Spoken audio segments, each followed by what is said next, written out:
Presidente Repubblica José Ramos Horta husu ba governo atau tahu orçamento prioridade balabarik tanpa sira maka futuro nação.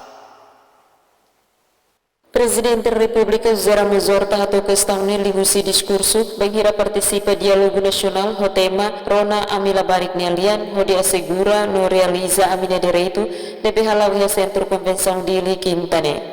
Chefe Estado hateten problema laos tambah iha orçamento mabi iha programa tambah emadihan iha teoria dia mabi pratika laiha. Nyemos husu atau promove produto nasional no governo tengki iha matenek investe iha agricultura. Nunemos Presidente Instituto de Defesa da Direito Labarik indica Dinora Granadeiro agradece ba Presidente República no participante hotu tambah bele participa ya dialogo no Labarik sira. Niadehan evento ne objetivo principal mak oisa ukunai sira ne BKR governo no estado aturona direita ki sira ne halerik no preocupação ne be durante ne sira hasoru. Nunemos representante Labarik Olavio Almeida Araújo hateten durante ne sira enfrenta problema wewen iha moris lororon tamanemak oportunidade dia hodi hatoba ukunai sira lihusi dialogo nasional ne.